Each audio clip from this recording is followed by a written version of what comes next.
Hey guys, Corey from the Gorilla Pit, Training, Nutrition and Lifestyle, and welcome to today's episode of the Daily Pit.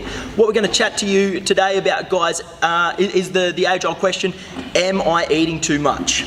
Now look, it's a really hard question to answer without actually knowing you and your individual state, but look, I'm going to take a pun out there and say that no, you're not eating too much. Chances are you're not eating enough. All right, and this might sound crazy because you're like, hey, I come here to get tips and tricks on body transformation, and you're telling me that I'm going to get leaner by eating more. And that's the truth, guys. We want to be able to get a body transformation while increasing our food. Now, generally, the first thing that people do is when they want to get in shape is they drop their calories. They drop their food index right down. Okay, and that's realistically the last place that we want to start. You initially will get good results, okay, because you're eating less fuel. And most of the time you're going from eating crap food to good food, and that's going to be a big difference in itself. But look, at the end of the day, if you are eating good food and you're eating your single ingredient whole foods and you get them in at the right time, most people aren't eating enough. Now, if we're not eating enough, a few things start to happen in the body. What we need to understand is your body needs a certain amount of fuel to do what it needs to do.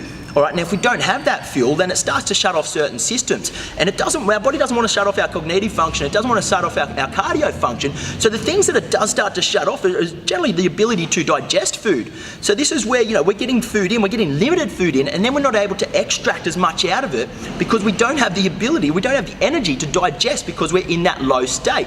Now what happens in this sort of scenario is we start to store fat, and then again, if we do go a little bit higher on that food index and our calorie index, the body's going to hold on to it because it's like, hey, if we drop under this calorie index that we're at, then I'm going to struggle, so I'm going to save this for later. So the idea, guys, is to start to get a body transformation, start to get leaner on as much fuel as possible, okay? Because then if we do hit a plateau and we do start to struggle, what can we go to? We can actually drop the food down slightly there. But if we're already at a very low, dangerous calorie sort of index and we plateau, what are our options? We either drop down even lower, which is worse for the body, or we try and add in another training session to burn more fuel. And guess what? You're not going to be able to train effectively on that amount of fuel.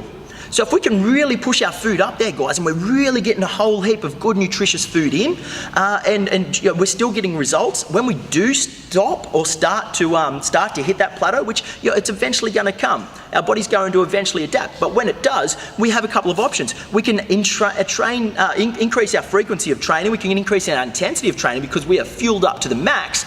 Or hey, if we can't get that, or don't have time for that extra training session, we can drop down our food index a little bit to start to waver that balance in versus balance out. So guys, when it comes down to it, if you are eating the right foods at the right time, they're getting the proper nutritious source in, start to slowly increase your fuel, all right? We want to keep that calorie, hit our umbrella of our calorie index and keep pushing it until you do start to gain a little bit of negative weight. And when you do hit that, then we start to bring it back. The last thing you want to do, guys, is start too low and have absolutely nowhere to go and put your body into a dangerous position. So hopefully this helps, guys. Start to slowly bring your calorie index up, see how much food you can actually get in while you're still getting results, and work backwards from there. Hopefully you find this helpful, guys. If you do, give us a like, give us a share. Any questions, throw them in the comment section below. Otherwise, keep crushing it. Enjoy.